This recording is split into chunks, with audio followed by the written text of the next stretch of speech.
The transfer student clung to me from the moment he arrived. He was proud, sunny, and full of youthful arrogance. I tutored him, helped him climb from the bottom of the class to the top few ranks. He defended me. He would pinch my cheeks and say, "You little coward, wanna ditch class with me for some ice cream?" Until I overheard him confessing to someone else at the stairwell. He looked obedient and gentle, voice soft and pleading. "I came here for you. You hate her, don't you? I'll drag her down." That night during evening study hall, I did 7 mock exams in a row. Everyone was shaken by my intensity. Chapter 1. In senior year, all of my science notes were thrown into the school's pond. Elias didn't hesitate. He jumped right into the muddy water. Soon, he held up the dripping notebook high in the air, wearing that bright, dazzling smile as he looked at me. "Amelia, I found your notes." I looked down at the ink-smudged, dirt-stained notebook. Thanks. I murmured. I'd been a natural stutterer all my life. My words always came out broken. "Buy me some ice cream after school as thanks." "Yeah." He grinned wide, tiger tooth showing playfully. Students standing around began to tease. "No." I declined. My physics teacher was giving me extra lessons after school. I didn't want to waste any study time. As soon as I refused, Elias's smile fell. He looked like a disappointed puppy. "Aw. I see. Then I won't bother you." His amber eyes shimmered with regret. Immediately, one of his classmates spoke up. "Seriously? He fished your notebook out of that nasty water and you won't even buy him ice cream?" I looked at Elias, standing tall in front of me, still smiling and joking with the others. "Don't say that about Amelia, she's busy," he said gently. If I hadn't known Elias's true nature, I really might have believed he was my savior, my knight in shining armor. I still remembered what I saw yesterday. At the stairwell corner, he was kneeling, tying a girl's shoelaces. The sunlight gilded his face in golden light. He, usually so proud, now looked soft and careful. I stood against the wall, covering my mouth, and I heard him clearly. "You really hate Amelia, don't you? Just wait. I'll make her grades drop. Don't worry, I'd never fall for her. I came for you, Camila." Chapter 2. Before I met Elias, I don't think anyone really noticed me. Ever since my mother remarried, she seemed like a different person. It was as if she stopped being my mom and became the mom of the daughter my stepfather brought with him. At the dinner table, she'd go on and on praising Camila. "Camila, eat more. These chicken wings are your favorite." She picked out all the wings from the dish and gave them to my so-called sister. Camila glanced at me coldly, her tone indifferent. "No thanks, I'm on a diet." I looked up at my mother. Her smile looked awkward. Right. You're so beautiful, Camila. You don't want to gain weight." Then my mother noticed me watching her. Her face flushed red, and she snapped at me angrily. "Camila's not like you, always stuffing your face like a pig." I lowered my head and said nothing. I've always stuttered. Long sentences make it worse. I didn't want to explain. I just buried my face in my rice. Only, today the rice tasted a little salty. I didn't even eat that much. Yet my body felt like an overinflated balloon, bloated, covered in acne. I once asked to go to the doctor, but my mom twisted my ear and scolded me. "Just some stupid teenage pimples. You always make a fuss. We don't have money for pointless checkups. You never think about saving money for mom." But Camila's dance classes?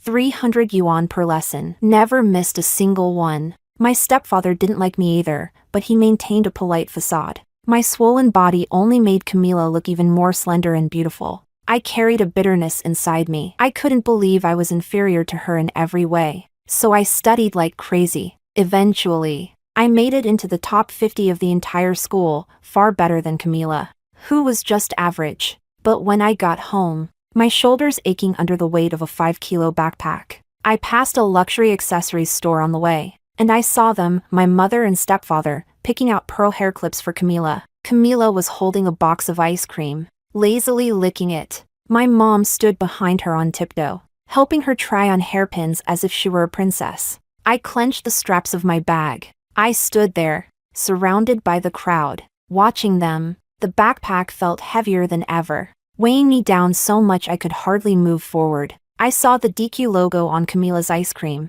and I remembered just days ago, when I asked Mom for money for school supplies, she'd thrown 5 yuan at me. With that, I bought a Scantron pen, an eraser, and one black ink pen. That was all. The teacher's voice still echoed in my head. Red pen for corrections. Red pen. Amelia, tell your mom to buy you one. Chapter 3. Elias was a transfer student. From the day he arrived, he latched onto me. Even before the teacher assigned him a seat, he sat right in front of me. Teacher, I'll sit here. Then he turned and said, Hi, I'm Elias. Can I borrow a pen?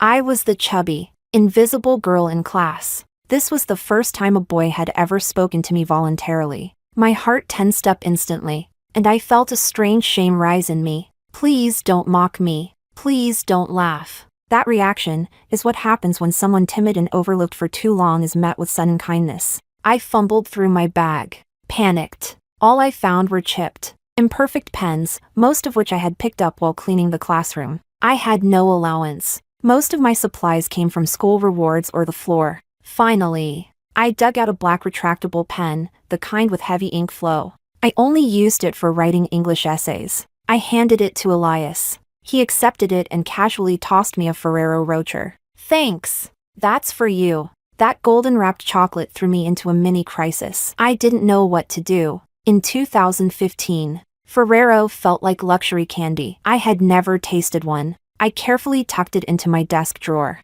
intending to return it later. When the bell rang, and he stood up, I summoned my courage and called his name. Elias. HM? What's up? He turned around. He was tall, and he'd climbed up on his chair. I had to tilt my head to see him. He had a faint smile on his lips. In his eyes was the reflection of a chubby, blushing version of me. Why you don't have to. Damn it, I stuttered again. He chuckled. A sudden gust of wind blew in through the window. The blue curtains billowed like sails. Our classmates' test papers flapped like the wings of startled doves. One sheet floated right across his face, blocking half of it. He smiled at me, and he said, So you're a little stutterer, huh? That's kind of cute. Chapter 4. In high school, students were naturally wary of transfer students, but Elias? He blended in instantly. He was cheerful, tall, and handsome, and the teachers treated him with obvious politeness. High schoolers have an instinctive reverence for students from wealthy or powerful families. That's how Elias smoothly integrated into our class. During breaks, boys would invite him to play basketball. Girls would help him with class schedules. Everyone wanted to get close to Elias. Even though I sat right next to him, I didn't dare say a word.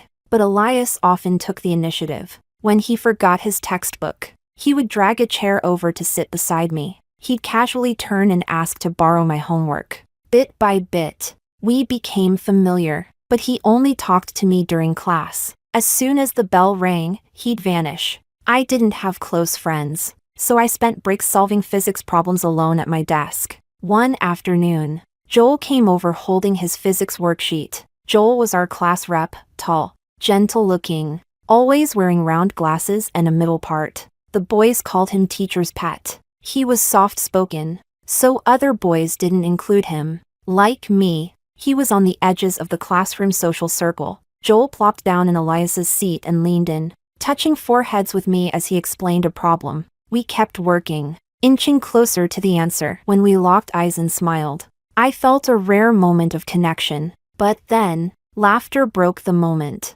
Some bored boys gathered around to tease. What are you two doing? Huh? Couple stuff. Obviously. The moment those words left their mouth, Joel jumped up like a cat whose tail got stepped on. He shoved the worksheet off our desk. It tore in two, the paper ripping with a loud shrip. Joel's face turned beet red, but I knew it wasn't embarrassment. It was shame. Shame for being teased as a couple with the fat girl. We didn't even solve the problem. Joel stood up and shouted, What are you talking about? I'd never like Amelia. Another boy chimed in, grinning. Yeah, I mean, Amelia's so fat. Laughter filled my ears, along with Joel's anxious, desperate denial. I gripped my pen tightly, not saying a word. My face was calm, but inside, I could feel something collapsing. the fragile structure called self-esteem crumbling into dust. Dust and smoke rose from the wreckage in my chest. I didn't cry. Fat girls don't earn sympathy when they cry. They only make themselves more pathetic. So I just lowered my head, lower and lower. Chapter 5. So what if she's fat? That just means she's eating well. Elias's deep, slightly raspy voice rang out. He had returned without anyone noticing, standing beside me, tall and imposing, since he hadn't received a school uniform yet. He wore a black crewneck t-shirt. A silver necklace dangled from his neck, making him look even more aloof and rebellious. On his finger, he spun a tiny keychain. A small white bunny dangled from it. He tossed the bunny onto my desk, as if to comfort me. Then he reached out and grabbed Joel by the collar. He half joked, half serious. Move. Don't waste Amelia's time. I need her to explain this question to me. The teasing boys continued. What's this, Elias? Is Amelia yours or something? Elias gave a lazy glance in their direction. His lips curled into a casual smile, but his voice was firm, steady. Yeah, she's mine. Got a problem?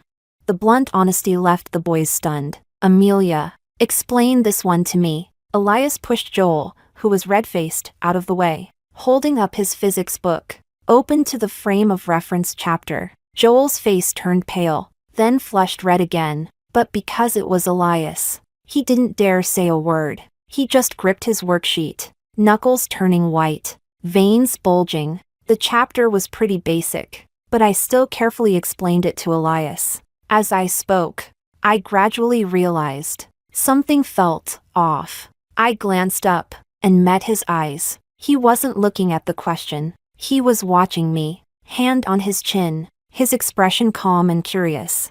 Downturned eyes, dark like obsidian marbles. I panicked. Elias wasn't like other boys in this class. I'd been mocked, called names like piggy, punished to stand in class, only for boys behind me to complain I was blocking their view. Whenever there were chores, taking out the trash, scrubbing the sinks, people instinctively chose me, because I was fat and plain. I didn't deserve to say no. One time I tried to object while moving stacks of books. I don't think I can carry 2 classes worth of materials. I was met with annoyance. You're fat. You're strong. Stop whining. But Elias was different. He was the only one who treated me like a girl, a regular high school girl, with a fragile pride that had been ignored for far too long. And in that moment, he saw it and protected it. Chapter 6.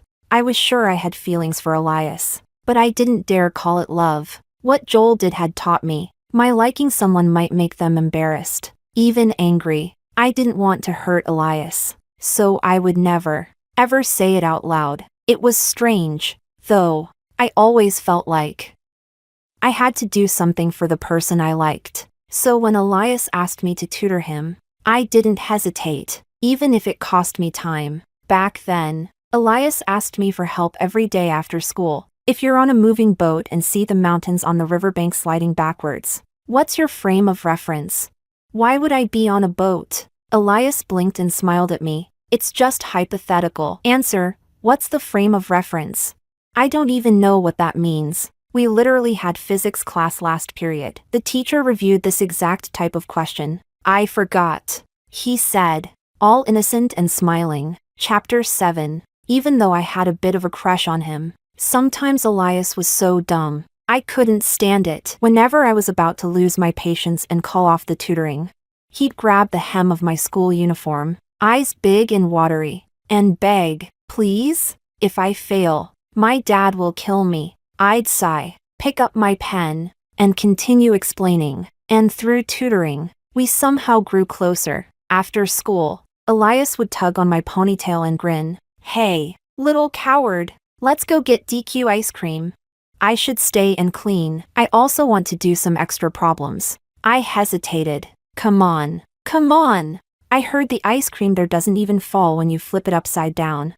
If you don't come, it means you hate me. He'd lean in close, eyes glowing, and I'd nod yes. Because if you like someone, and you do nothing about it, then maybe you don't like them enough. I was willing to pay the price of liking someone, so I organized my notes. I explained problems again and again. In the hot, dry summer, he'd furrow his brows at questions he couldn't understand. I'd fan him with a clear clipboard while he tried to work through them. Even though I knew I was just touching my own heart, I still wanted to make things easier for him. I spent so much time and energy tutoring him. It was like reteaching him all of math and science from scratch. Eventually, his grades improved, from the bottom of the class to the top 20. Of course, I can't deny his hard work. Elias was clumsy, but diligent, and I admire hard workers. My feelings for him grew even more. But then, my own grades started slipping. Chapter 8. Dinner after the monthly exams was always my favorite time. That was when Mom seemed to love me a little more. She'd proudly talk about my grades, because that was the one thing I was better at than Camila. Just like before, Mom picked out the chicken drumstick, normally never mine, and placed it into my bowl. "So, how'd you do this time?" she asked casually, trying not to seem eager. I lowered my head, a little ashamed, and hadn't answered yet when Camila chimed in sweetly. "I heard little sister dropped fast this time. She's all the way down to 15th place in class now." As soon as Camila said that, my stepfather chuckled. "Grades don't matter that much. Just don't go off the rails." Mom's face turned from flushed red to stone cold. Camila kept smiling as she added, "Lately, I've seen her hanging out with some boy." "Oh, that's something to watch out for." My stepfather looked at me gently. "Amelia, you're too young to date." Clang. Mom slammed her bowl down hard. She wanted to explode, but held back, didn't want to ruin Camila's appetite. The table was thick with awkward tension. Only my stepfather kept piling food into Camila's plate. I picked up the drumstick, just wanting to eat fast and escape, but Mom snatched it away with her chopsticks. "Eat, eat, eat.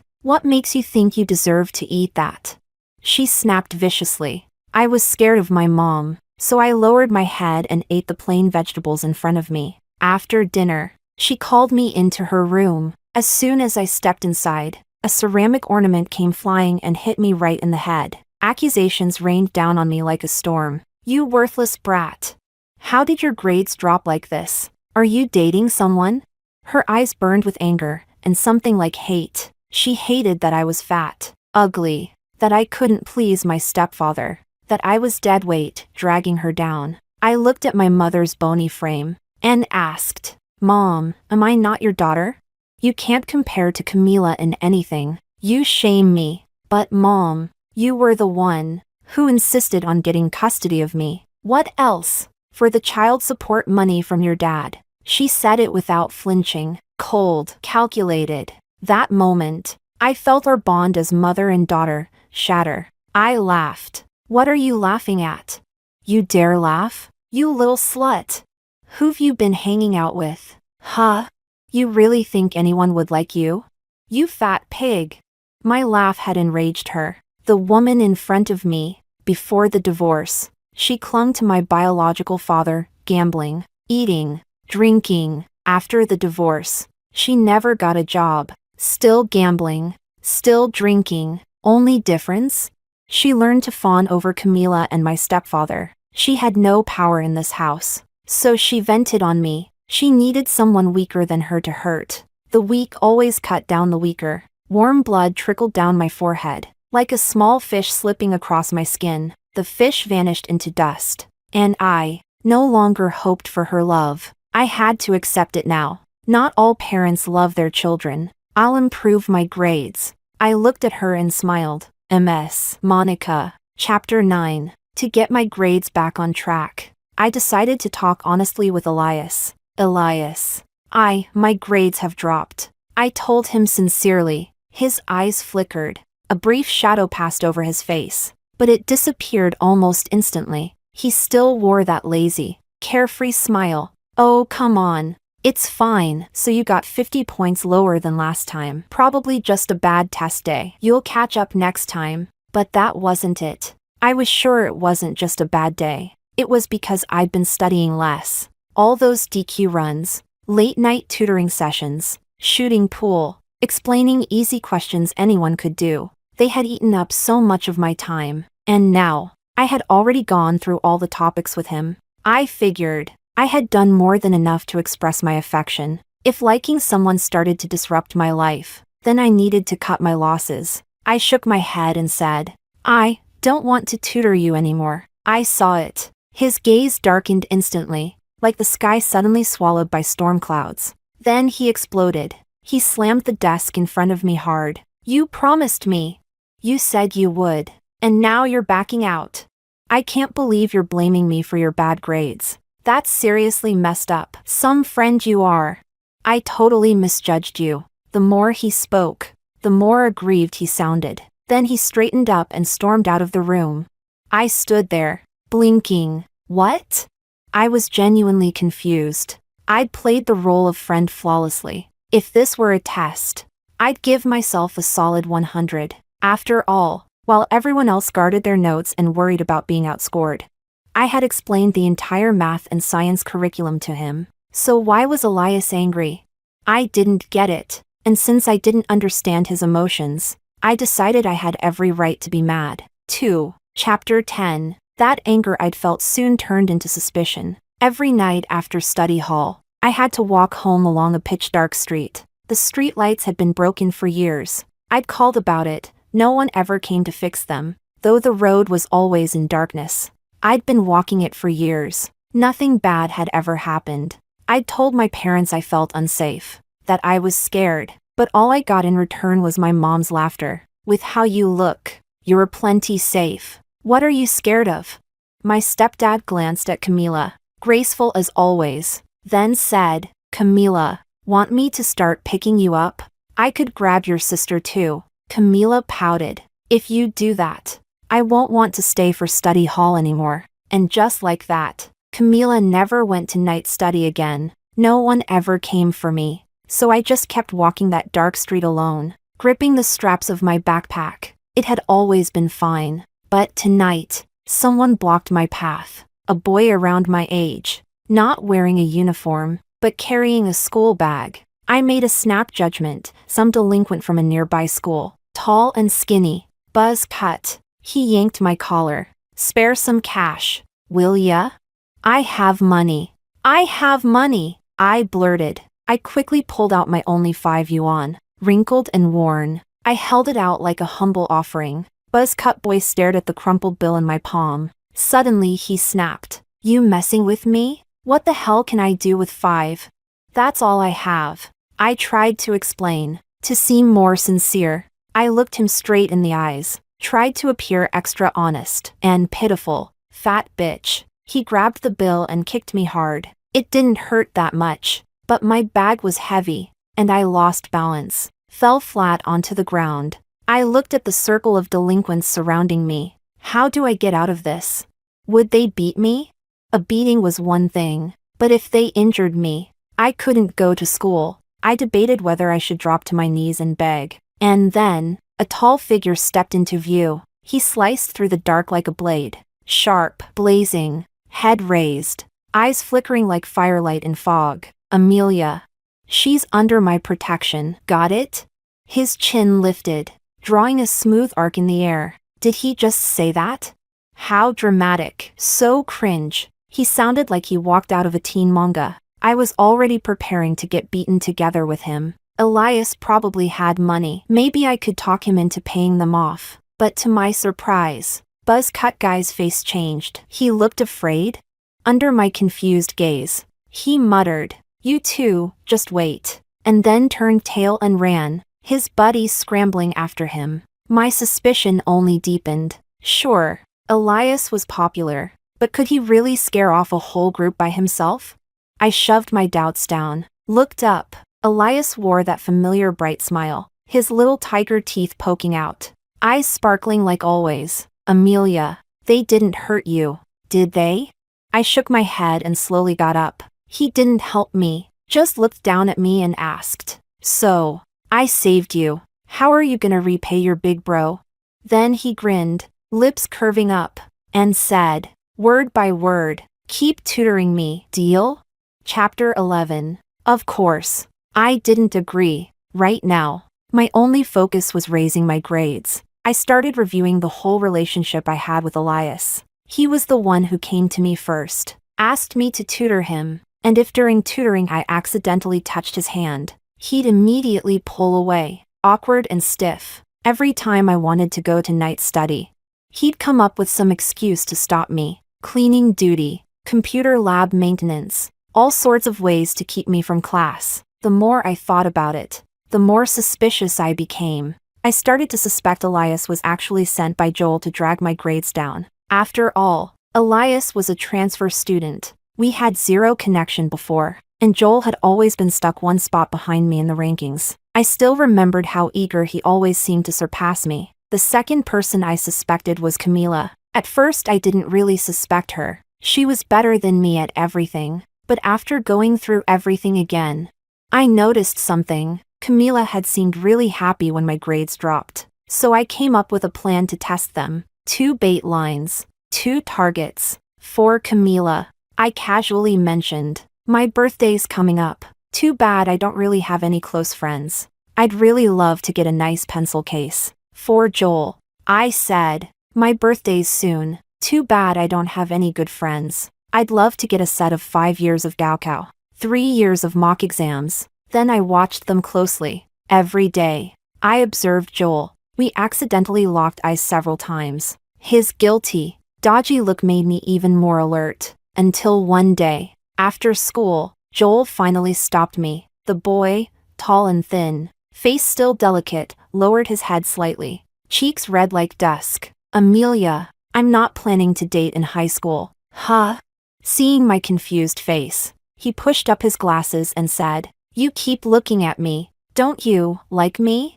"No, you misunderstood." I still remembered how violently he had rejected me last time, just from other people teasing him. His logic didn't make sense. No wonder he couldn't beat me in tests. I turned to leave, but Joel seemed to come to a decision. He rushed up and grabbed my wrist. Only then did I notice, he wasn't wearing glasses today. Without them, he looked delicate, soft like a young tree. His eyes held a misty glaze. His pale face was now flushed, like a burning rose. "Amelia, you're a really good person. A really amazing person. Actually, I do like you. You said your birthday was coming up, right?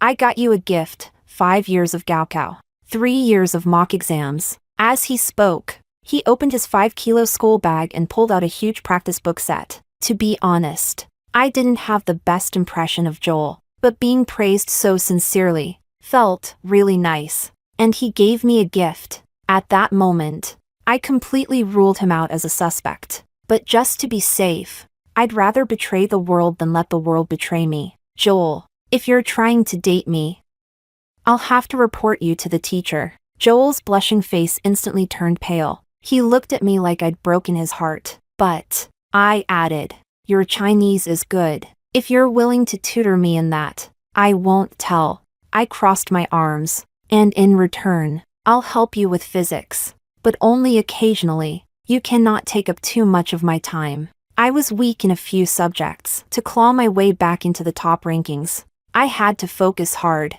Joel agreed. Chapter 12. But Elias stopped me. He pulled out a beautifully wrapped pencil case. Inside was a full set of gel pens and colorful highlighters. He grinned at me, eyes curved like crescent moons. "Your birthday gift. Do you like it?"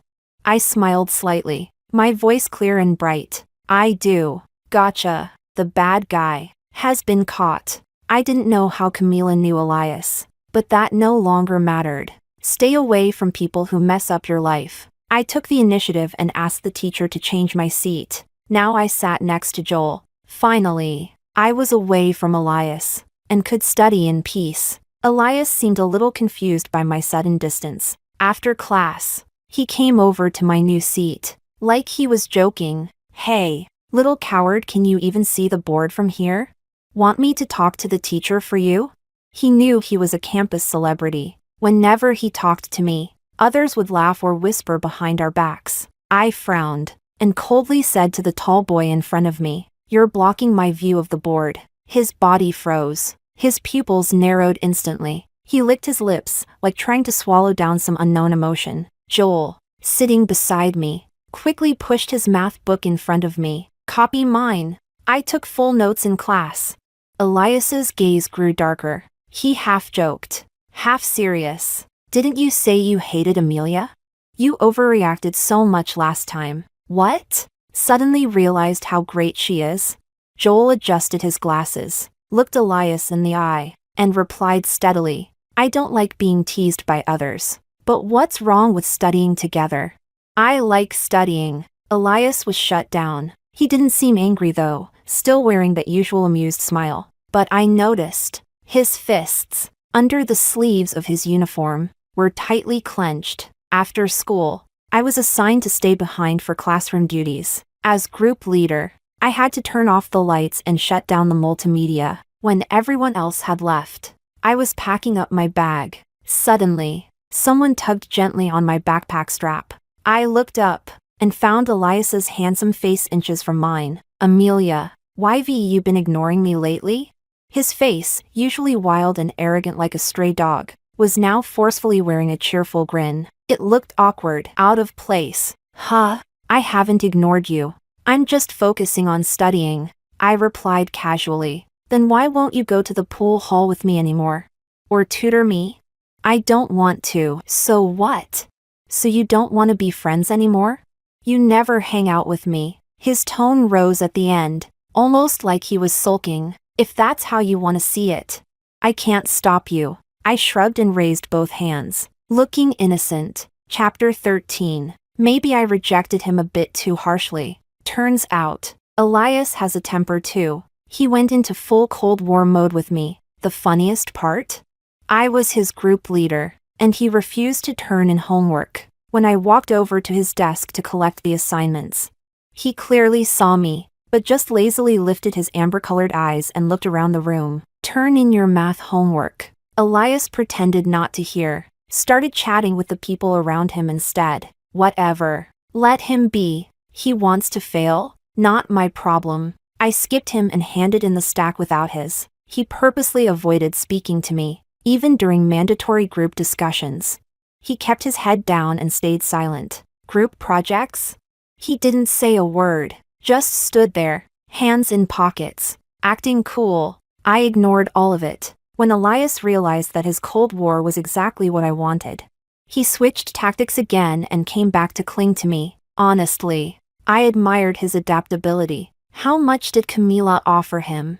And then one day, I found out, after school, I'd forgotten my water bottle and ran back to get it. On the stairwell landing, I finally got my answer. Camila was leaning against the railing, her dainty face lit with a casual smile. And Elias, that arrogant, untouchable boy, was kneeling at her feet, tying her shoelaces with devotion. The sunlight glazed her cheeks in a soft golden glow. She looked like Elias's goddess, and he, her most loyal worshipper. He lifted his head, voice gentle and trembling. Don't abandon me. I'll pull Amelia down. I'm here for you. I slapped a hand over my mouth, pressed my back tight against the wall. I didn't dare make a sound. Then I heard Camila's lazy, airy voice. For the physics Olympiad coming up, don't let her attend. I promise. Their voices faded down the hall. The sweat on my body had already dried in the breeze. My school uniform clung to my back, as if I had just finished some grueling race. I slid down the wall, sitting on the floor. I had expected this outcome. I knew it deep down. But still, there was a faint, stinging sadness. All those memories I cherished. The sweet, silent sacrifices. The moments I kept replaying in my heart like secret treasures. They were nothing but honey draped on the tail of a venomous snake. I looked up, eyes landing on the wide expanse of glowing clouds outside the window, shaped like orange peels, hazy and dazzling. A girl's dream doesn't need some prince falling from the sky. From now on, my dreams will be held tightly in the palm of my own hand. Chapter 14. After I realized Elias might sabotage my physics competition, I became even more vigilant. I even started carrying my water bottle with me at all times. But despite all my caution, the night before the physics Olympiad, after evening study, I was still ambushed in that dark alley. I looked up, staring straight into Elias's eyes. He had completely shed his cheerful facade. Gone was the sunny, boyish charm. What remained was arrogance and cold indifference in those inky black eyes. His uniform jacket was tied around his waist. Beneath the once neat school shirt, he wore a sleeveless black vest. His arms were lean and angular. He looked exactly like a thug. That goofy puppy grin? Nowhere to be seen. His expression looked cruel under the streetlight. Amelia, just be good, okay? Come with me, just one night. I promise nothing will happen. I have the physics competition tomorrow. I said each word slowly, looking him straight in the eye. I know, I don't want you to go. He flicked away his cigarette. His voice was cold and flat. This is important to me, Elias. Please, for the sake of everything I once did for you, let me go.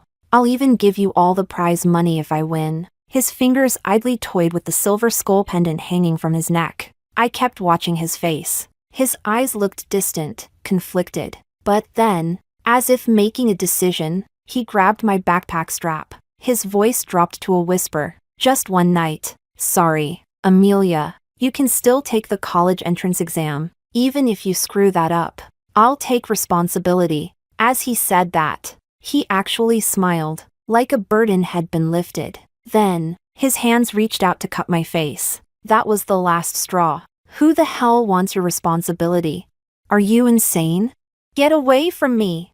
Realizing he wouldn't back down, I lost it. Just as I raised my leg to kick him where it hurts, his gang closed in. A cloth covered my mouth and nose. My last conscious thought was the stinging scent of ether. Chapter 15, Elias's POV. I locked Amelia in my family's villa. It's comfortable here. There's a bed, air conditioning, a fridge stocked with drinks and fruit, a glass cabinet full of snacks, even shelves filled with the sci-fi novels she likes. There's even a switch. It's only for one day. She just needs to miss the Olympiad. This is the last thing I'll ever do for Camila. I met Camila in the heat of a middle school summer. Back then, I had decided to end my life. The reason was simple. Both my parents were cheating. I witnessed my father flirting with another woman, and my mother climbing into bed with another man. Yet at the dinner table, they still acted loving. Father even gave mother a goodnight kiss, and seeing her fake, bashful smile, I couldn't help but wonder, are people really this fake? This filthy? That summer, they were too busy with their lovers to notice me, so I started acting out, smoking, street racing, getting into fights, just to get their attention. I saw the disgust in my teacher's eyes. I heard the whispers. He's just rotten. If his family wasn't rich, he'd be in juvenile detention by now. But no one could touch me. I was underage, and my dad had connections. Just the same, no one cared, no matter what I did. They didn't look at me. That was when I made a lot of bad friends, and picked up all the wrong habits. I couldn't quit. When the cravings hit, I smashed every piece of glass in the house. That finally got their attention. And then, they gave up on me. They said it wasn't too late yet. So they ended their loveless business marriage. And then, they abandoned their troubled son. I was locked up in a facility, forced into treatment. I went through 18 rounds of electroshock therapy, in that elite hospital that charged 30,000 yen a month. Electroshock was considered the fastest and most effective method. The moment the current passed from my skull through my body, only one thought remained in my mind. I want to die. Just when I had decided to die, I met Camila. When she learned about my plan to end it all, she asked me a bizarre question. Do you have money? If you're going to die, and can't take it with you, can you donate it to me?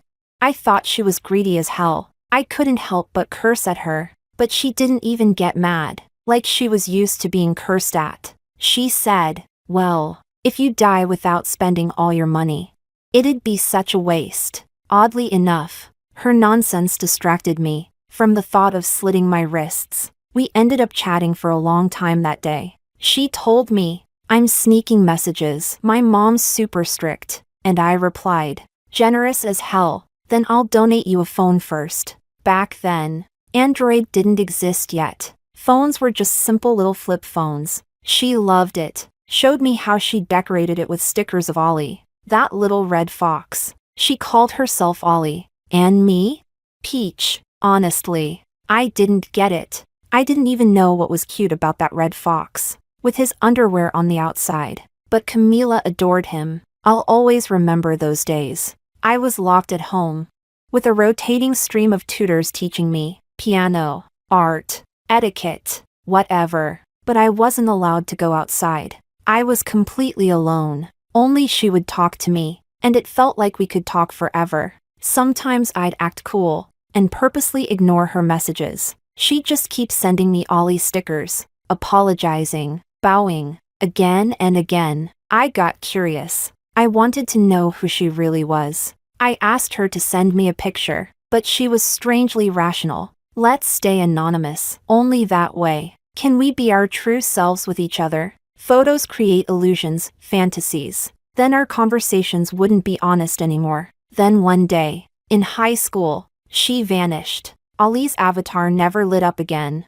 After rehab, I behaved well. I earned the right to go back to school. And I waited for her to come back. Waited and waited, until one day, her avatar blinked on again, and I couldn't hold back. I messaged her instantly. I can go outside now. Want that inheritance you always joked about? I've got money. What's your name?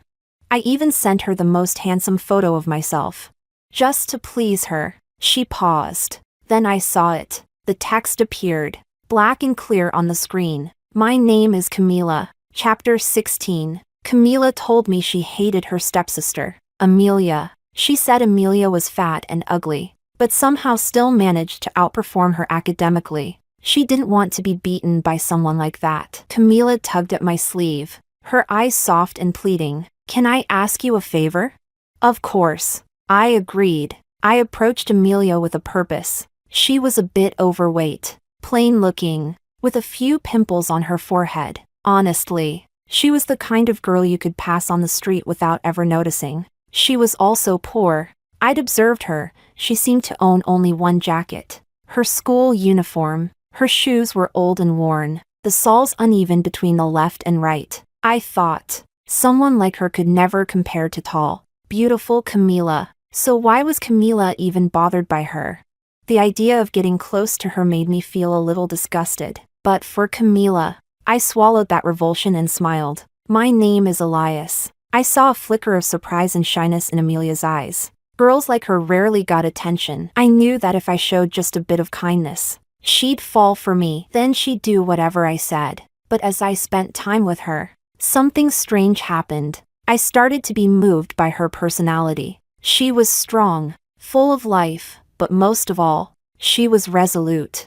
I've always been someone with weak willpower. That's why I got pulled into bad circles, made bad friends. But she had conviction. After Joel embarrassed her, she never spoke to him again. I saw Joel try to get back on her good side more than once, offering to help her decorate the class bulletin board, reaching to carry her notebooks. But Amelia ignored him every time. Honestly, her determination reminded me a little of my Ollie. When that thought crept in, I immediately pushed it away. There's no way my Ollie would look like this, so ordinary, so chubby, like a walking tire. My Ollie had to be Camila. Back then, I still judged people by appearances, and that's why I lost the most precious thing. My plan was moving forward, but Amelia was slowly pulling away from me. That left me frustrated, disappointed, maybe even sad. But I didn't dare admit it. There's no way I was sad over someone who looked like a Michelin man. She was fat and plain. How could I possibly like her?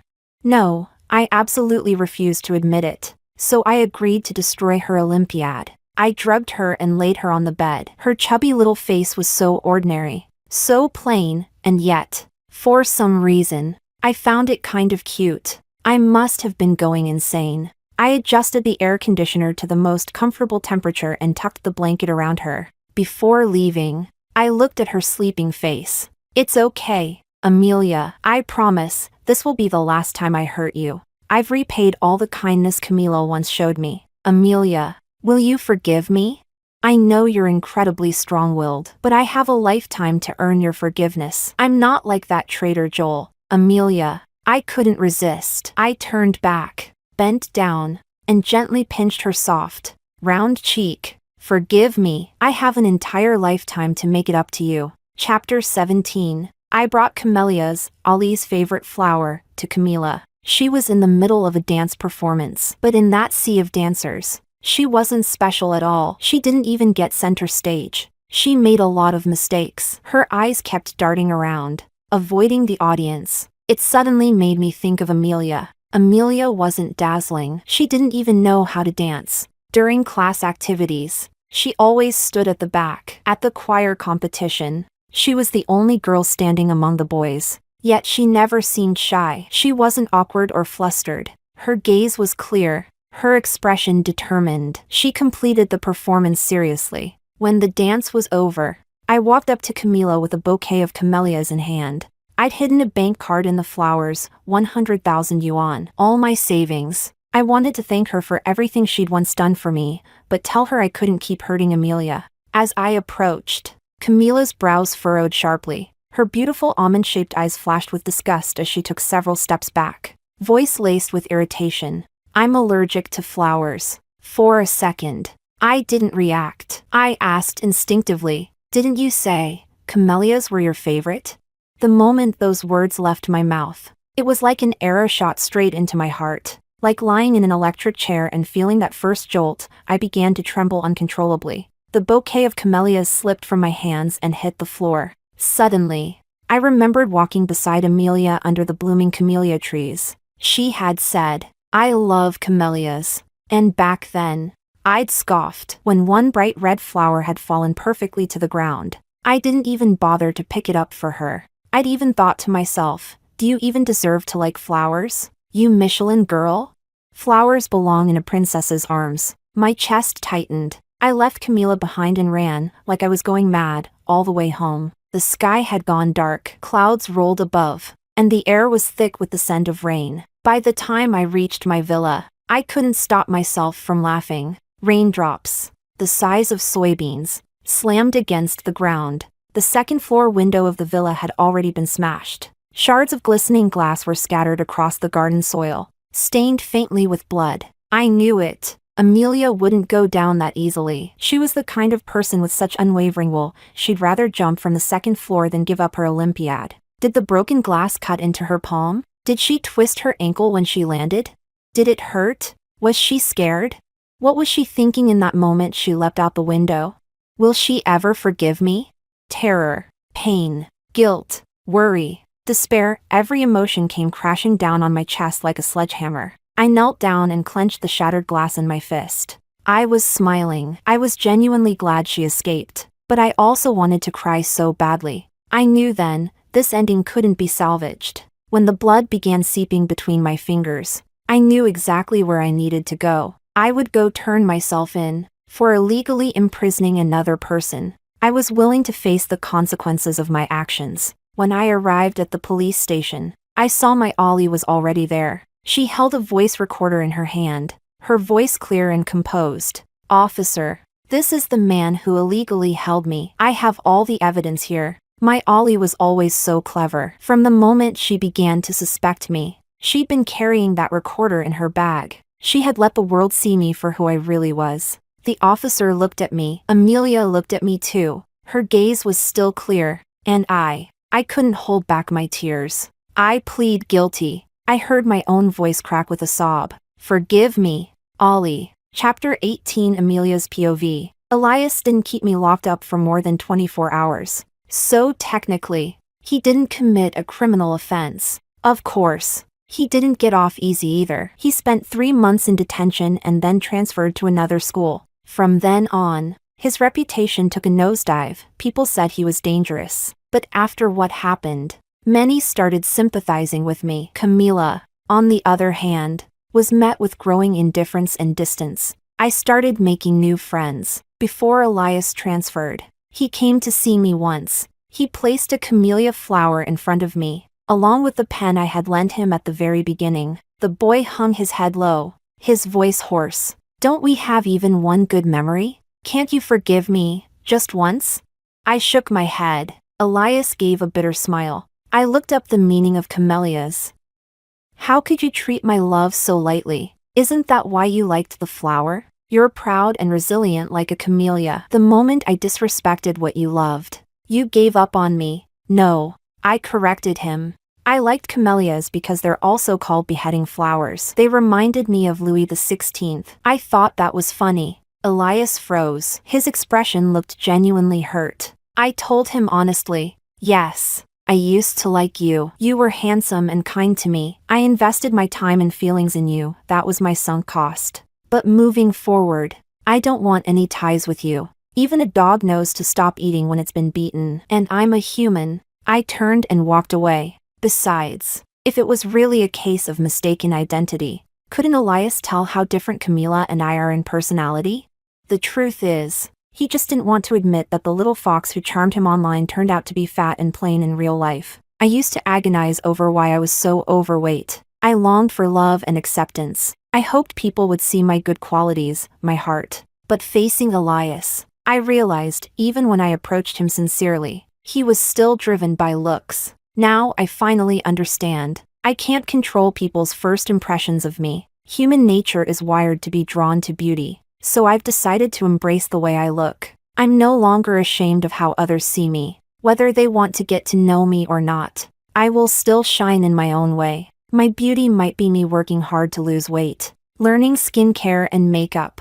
Or it might be me studying confidently, living with optimism, and embracing knowledge. Missing one competition won't change my fate. The past won't dictate my future. I joined the top-tier university prep program. Later, I was accepted early into a prestigious military tech university. From then on, I never saw or contacted Elias again. Extra chapter. Elias met Amelia again at an important conference. Amelia, now in her 40s, still had a slightly plump figure. What hadn't changed was her warm, smiling face, kind and gentle as ever. Elias had taken over the family business, manufacturing mechanical parts. That's how he got an invitation to this event, seated in the farthest corner of the room. Amelia, on the other hand, was standing confidently on stage. Beside her was a man in his 20s. He was tall, strong, dressed in a simple suit, his brows sharp and his eyes full of defiance.